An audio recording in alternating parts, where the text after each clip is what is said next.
السلام علیکم ورحمۃ اللہ وبرکاتہ۔ الحمد للہ والصلاة والسلام علی رسول اللہ، اما بعد۔ زکوٰۃ کے مسائل، دوسرا سبق زمین کی پیداوار میں سے اور جانوروں کی زکوٰۃ کے بارے میں، اسی طرح زکوٰۃ کس کو دی جائے یعنی مستحقین زکوٰۃ کون ہیں، آج کے سبق میں ان چیزوں کے بارے میں ہم جانیں گے۔ آئیے سب سے پہلے زمین کی پیداوار۔ زمین سے جو کچھ ہم اپنی زراعت اور کھیتی کے ذریعے حاصل کرتے ہیں، ان میں زکوٰۃ صرف ان چیزوں پر ہے جن کو ماپا اور تولا جا سکے اور ذخیرہ کیا جا سکے، سٹور کیا جا سکے،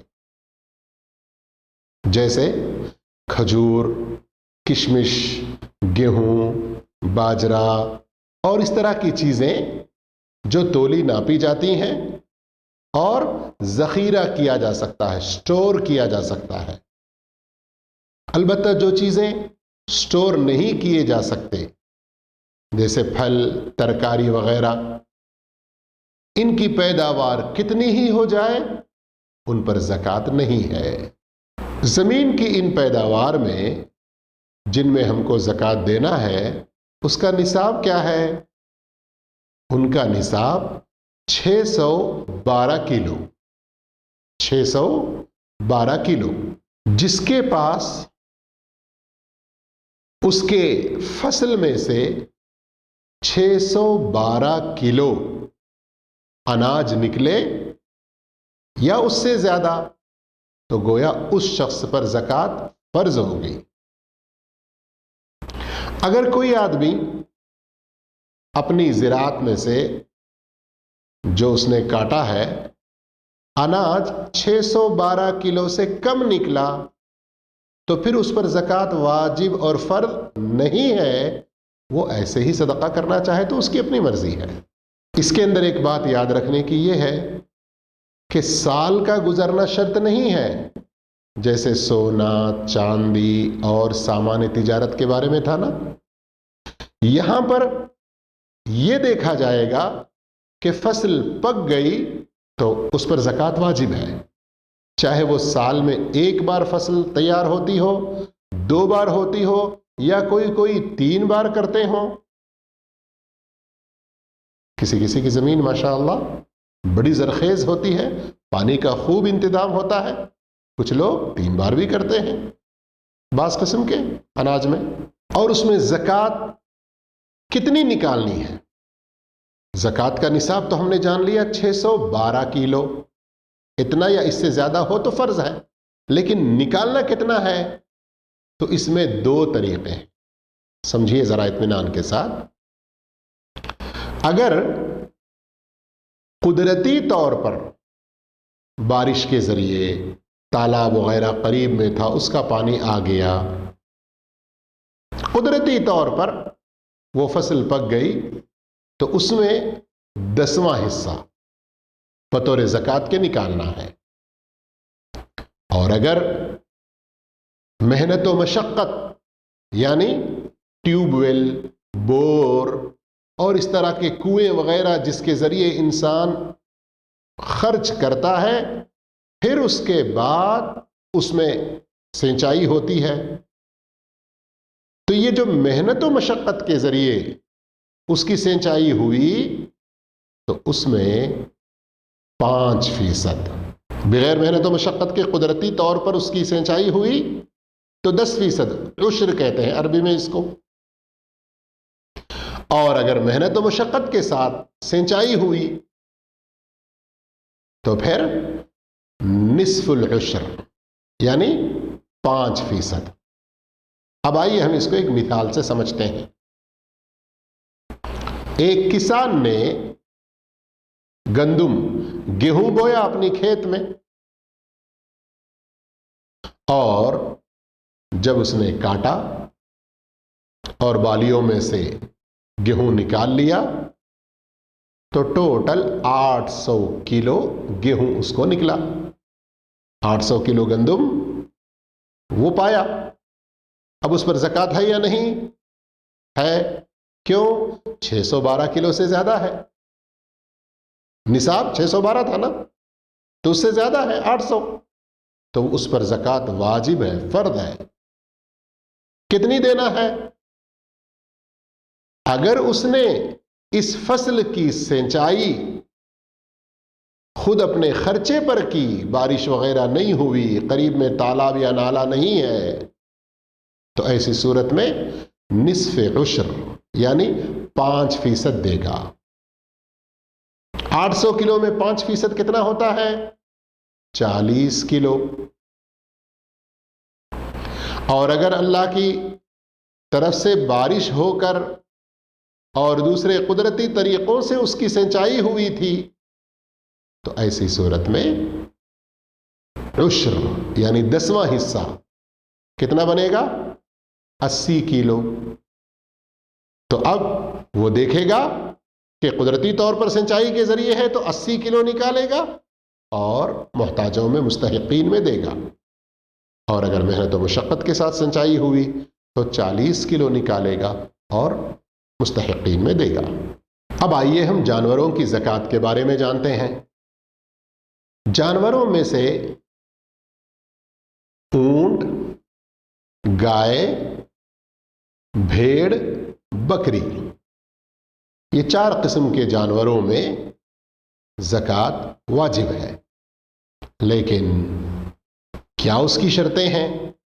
کب ان پر زکوٰۃ واجب ہوگی؟ وہ تفصیلات غور سے سنیے۔ نمبر 1، نصاب مکمل ہو، پوری طرح نصاب کو پہنچے تو پھر اس پر زکوٰۃ واجب ہوتی ہے۔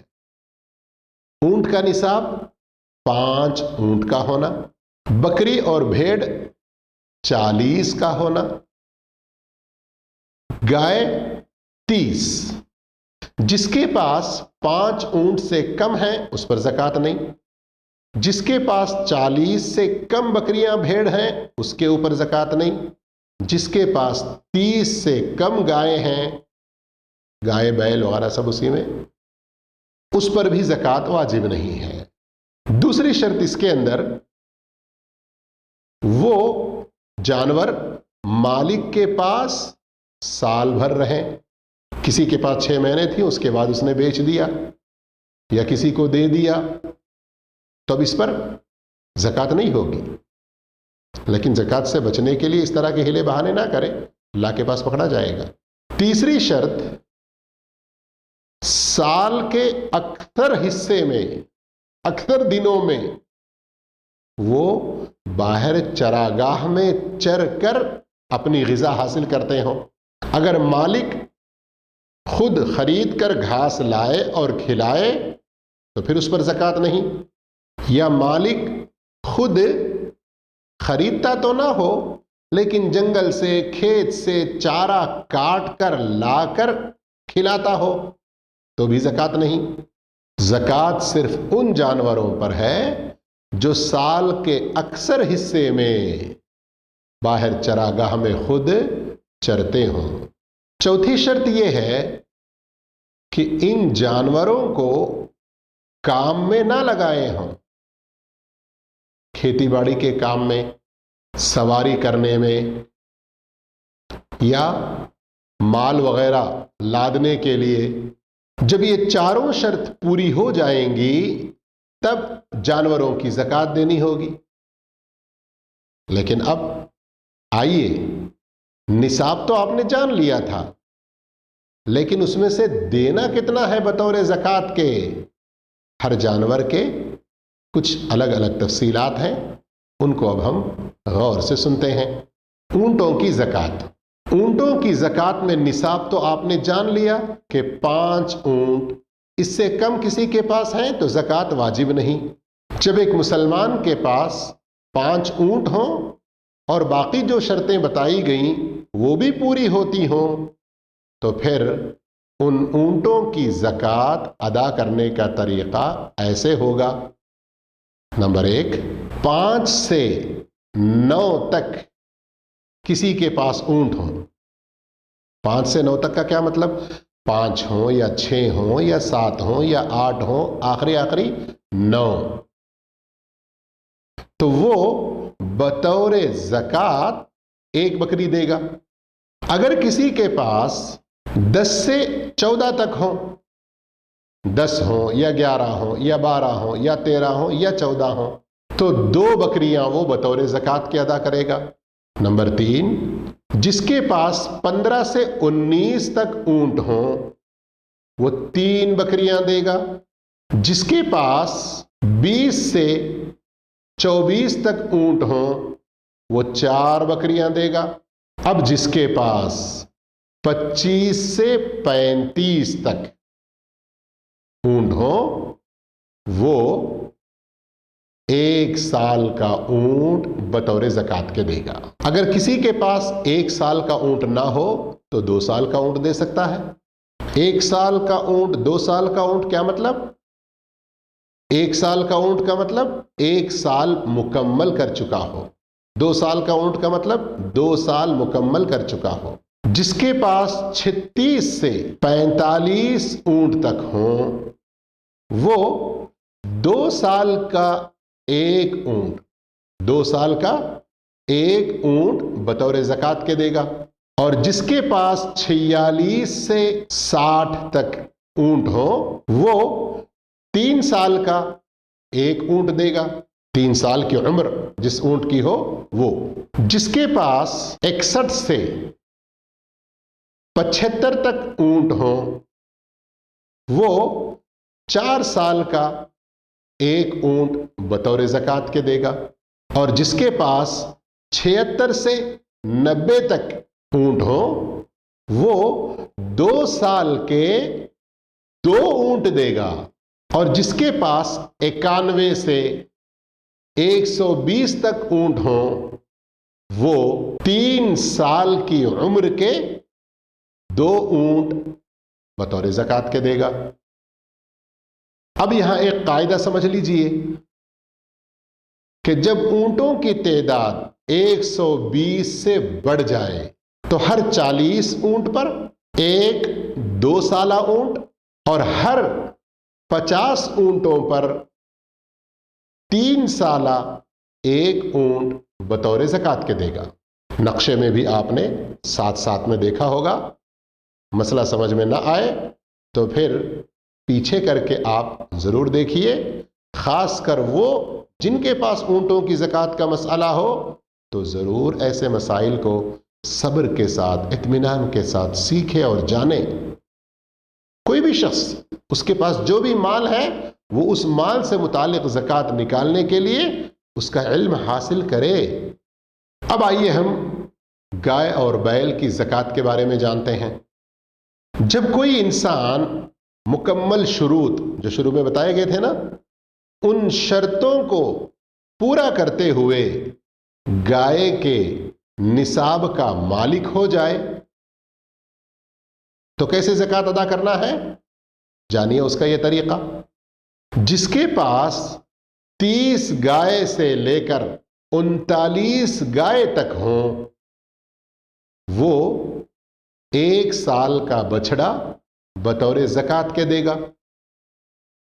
اس سے پہلے سمجھ چکے ہیں نا، 30 سے 39 تک مطلب 30 ہوں، 31 ہوں، 32 ہوں، 33 ہوں، اس طرح سے جتنے بھی ہوں۔ آخری حد کیا ہے؟ 39۔ تو کیا دینا ہے؟ 1 سال کا بچھڑا، 1 سال کا 1 بچھڑا بطور زکوٰۃ کے دینا ہے۔ جس کے پاس 40 سے 59 تک گائے ہوں وہ بطور زکوٰۃ کے 2 سال کا 1 بچھڑا دے گا۔ جس کے پاس 60 گائے سے 69 گائے تک ہوں تو وہ بطور زکوٰۃ کے 1 سال کے 2 بچھڑے دے گا۔ جس کے پاس 70 گائے سے 79 گائے تک ہوں تو وہ بطور زکوٰۃ کے 1 سال کا 1 بچھڑا اور 2 سال کا 1 بچھڑا بطور زکوٰۃ کے دے گا۔ اب اس کے بعد حساب گایوں میں ایسے رہے گا کہ ہر 30 گائے پر 1 سال کا بچڑا اور ہر 40 گائے پر 2 سال کا 1 بچڑا بطور زکوٰۃ کے ادا کرے۔ آئیے اب ہم جانتے ہیں بھیڑ بکری کی زکوٰۃ کے بارے میں۔ جانوروں کی زکوٰۃ کے بارے میں مکمل شروط پورے جس کے پاس ہوں اور وہ ان بکریوں کا مالک ہو تو وہ اس طرح سے زکوٰۃ ادا کرے گا۔ 40 بکریوں سے لے کر 120 بکری تک جس کے پاس ہوں ان میں سے وہ صرف 1 بکری بطور زکوٰۃ کے دے گا۔ جس کے پاس 121 سے 200 تک بکریاں ہوں وہ 2 بکریاں بطور زکوٰۃ کے دے گا۔ 201 بکریوں سے 399 تک جس کے پاس بکریاں ہوں وہ 3 بکریاں دے گا۔ جس کے پاس 400 سے 499 تک بکریاں ہوں وہ 4 بکریاں بطور زکوٰۃ کے دے گا، اور جس کے پاس 500 سے 599 تک بکریاں ہوں وہ 5 بکریاں بطور زکوٰۃ کے دے گا۔ پھر اس کے بعد حساب اس طرح ہوگا کہ ہر 100 بکریوں پر 1 بکری بڑھاتا ہوا چلا جائے گا۔ یہاں تک اونٹ، گائے اور بکریوں کی زکوٰۃ کے بارے میں بات پوری ہوئی۔ اب آئیے زکوٰۃ کس کو دینا ہے، زکوٰۃ لینے والے مستحقین زکوٰۃ کون ہیں؟ اللہ رب العالمین نے سورۃ التوبہ آیت نمبر 60 میں واضح طور پر 8 قسم کے لوگوں کا ذکر کیا ہے۔ ان میں ہی یہ زکوٰۃ تقسیم کی جائے گی۔ سبھی کو ایسا ضروری نہیں، جہاں جیسے حالات ہیں ویسے ان 8 میں سے کسی کو دیا جائے گا۔ آئیے ان کی تفصیل جانتے ہیں۔ اللہ رب العالمین فرماتا ہے انما الصدقات للفقراء والمساکین والعاملین علیہا والمؤلفة قلوبهم وفي الرقاب والغارمين وفي سبيل الله وابن السبيل فريضة من الله والله عليم حكيم۔ بے شک یہ زکوٰۃ فقیروں کے لیے، مسکینوں کے لیے اور عاملین زکوٰۃ کے لیے اور ان لوگوں کے لیے جن کے دل جیت لیے جائیں، اور گردنیں چھڑانے کے لیے، قرض داروں کے لیے، اللہ کی راہ میں دعوت و جہاد کے لیے اور مسافروں کے لیے۔ یہ اللہ کی طرف سے ایک فرض ہے اور اللہ خوب جاننے والا اور حکمت والا ہے۔ اللہ تعالیٰ نے اس آیت میں 8 قسم کے لوگوں کا جو ذکر کیا ہے، اگر ہم ان پر غور کریں تو فلاحی کام، رفاہی کام، لوگوں کی ضروریات، اللہ کے بندوں کو ان کی ضرورتیں پوری کر کے اللہ کی طرف آگے بڑھنے میں ان کی ہیلپ کرنا، ان کی مدد کرنا۔ ایسا نہیں جیسے بعض دوسرے دھرموں میں دیکھا جاتا ہے کہ لوگوں کے مال صرف ان کے جو مذہبی پیشوا ہوتے ہیں وہی لوٹ کھسوٹ کر کے حاصل کر لیتے ہیں۔ اسلام میں ایسا نہیں ہے۔ اب تھوڑا سا ہم یہ 8 جو قسمیں بیان کی گئیں ان کی تفصیلات سنتے ہیں۔ فقیر وہ شخص جو اپنی ضروریات کا آدھا حصہ بھی نہ کما سکتا ہو۔ نمبر 2، مسکین وہ شخص جو اپنی ضروریات کے آدھے تک یا اس سے کچھ زیادہ تو کما لیتا ہے لیکن اس کی ضروریات پوری نہیں ہو پاتی اور وہ شرم کے مارے کسی کے سامنے ہاتھ بھی پھیلانا نہیں چاہتا۔ یہ 2 قسم کے لوگوں کو زکوٰۃ کے مال میں سے ان کی ضرورت کے بقدر دیا جا سکتا ہے۔ لیکن ایک بات یہ بھی یاد رہے کہ جو اپنے آپ کو فقیر اور مسکین سمجھتے ہیں ہمیشہ اسی کی عادت بنا کر نہ رکھ لیں، بلکہ خود ایسی کمائی میں آگے بڑھیں، ترقی کریں کہ دوسروں کو زکوٰۃ دینے والے بنیں۔ بدقسمتی سے دین کا صحیح علم نہ ہونے سے، آخرت کی صحیح تڑپ نہ ہونے سے بعض لوگ فقر و مسکنت کو اپنا ایک پیشہ بنا لیے ہیں۔ سالوں سال، نسل در نسل یہ فقیر لوگ ہیں، یہ لوگوں کے صدقات اور زکوٰۃ ہی کھاتے رہیں گے۔ ایسا ایک مسلمان کو نہیں ہونا چاہیے، الا کہ کوئی مجبوری ہو۔ تیسری قسم، محکمہ زکوٰۃ میں کام کرنے والے لوگ، تو وہ اپنے گریڈ کے مطابق اس میں سے تنخواہیں پا سکتے ہیں، چاہے وہ اپنے گھر میں مالدار ہوں، لیکن زکوٰۃ کا ایک پورا جو نظام ہے، سسٹم ہے، اس کے اندر وہ ایک جاب کی طرح سے لگے ہوئے ہیں، تو ان کو ان کی محنت کے بقدر اس میں سے کوئی وظیفہ مقرر کرنا قرآن اس کی اجازت دیتا ہے۔ لیکن یاد رہے باقاعدہ ایک منظم شکل ہو، ایسا نہیں کہ 2-4 آدمی سے میں نے لے لیا زکوٰۃ کا مال کہ غریبوں میں دوں گا اور اس میں سے میں آدھا کھا لیا، پاؤ کھا لیا۔ کیا ہے کہ بھائی میں بھی تو زکوٰۃ وصول کرنے میں لگا ہوا ہوں۔ چوتھی قسم، تالیف قلب، دلوں کو جوڑنے کے لیے۔ کیا مطلب اس کا؟ یہ وہ لوگ ہیں جن کی اپنے قبیلے میں ایک حیثیت ہوتی ہے، ان کو کچھ مالی تعاون کرنے سے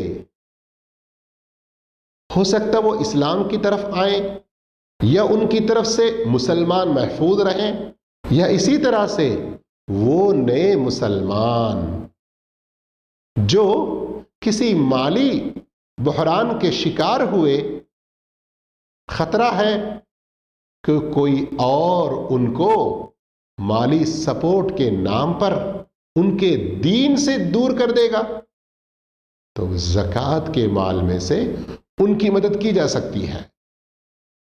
لیکن اس کا یہ مطلب نہیں کہ پیسے خرید کر کسی کو مسلمان بنانا، اسلام میں تو یہ چیز ہے ہی نہیں۔ پانچویں قسم، وفی الرقاب، غلاموں کو، گردنوں کو آزاد کرنا۔ یہ کتنی بڑی یہاں پر دلیل ہے کہ اسلام نے غلامی کا نظام پسند نہیں کیا ہے، اس لیے مختلف قسم کے ایسے اعمال ہیں جن میں گردنوں کو، غلاموں کو آزاد کرنے کی ترغیب دی گئی ہے۔ اور یہاں اس کی تفسیر میں وہ قیدی بھی ہیں، وہ مسلمان قیدی جو دوسروں کے پاس ناحق پھنسے ہوئے ہوں، ان کو چھڑانے کے لیے زکوٰۃ کا مال استعمال ہو سکتا ہے۔ چھٹی قسم، والغارمین، قرض دار۔ قرض دار سے مراد کون ہے؟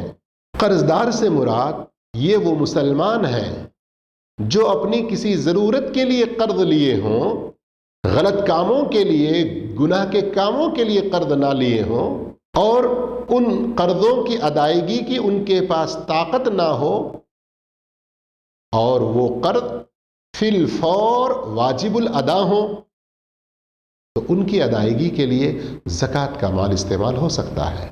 ساتویں قسم، وفی سبیل اللہ، اللہ کے راستے میں۔ اس سے مراد کون ہے؟ اس سے مراد وہ مجاہدین ہیں جو اللہ کی راہ میں، اللہ کے دین کے جہاد میں بغیر تنخواہ کے لگے ہوئے ہیں۔ زکوٰۃ کے مال سے ان کو ذاتی خرچہ دیا جا سکتا ہے، اور ان کے لیے ہتھیار خریدا جا سکتا ہے۔ اور جہاد 2 قسم کا ہے، ایک بدنی جس کے ذریعے دین اور دین والوں کی، دین والے لوگوں کے ملکوں کی حفاظت کی جاتی ہے، اور دوسرا وہ جس کے ذریعے دین کی حفاظت ہوتی ہے، وہ علم۔ تو علم کے راستے میں بھی یہ لگایا جا سکتا ہے۔ کیا اس کی شکلیں ہوں گی؟ ایک آدمی شرعی علم حاصل کر کے امت کو فائدہ پہنچانے کے لیے بالکل اسی میں لگا رہنا چاہتا ہے، اس کے لیے فارغ ہونا چاہتا ہے، اور وہ واقعتاً اس کے اندر وہ صلاحیت ہے، تو اس کو اگر کمانے کے لیے کہا جائے تو پھر یہاں جو بڑا فائدہ اس سے ہے وہ نہیں اٹھایا جا سکتا، تو زکوٰۃ کے مال میں سے اس کو دیا جائے گا۔ یہ بھی ایک قسم کا جہاد ہے۔ 8ویں قسم مسافر۔ مسافر سے مراد وہ شخص جو سفر میں چلا گیا اور اس کے اخراجات ختم ہو گئے، یا اس کے ساتھ کوئی حادثہ پیش آیا جس کی وجہ سے اس کے پاس اپنی منزل تک پہنچنے کے لیے کوئی مال نہیں ہے۔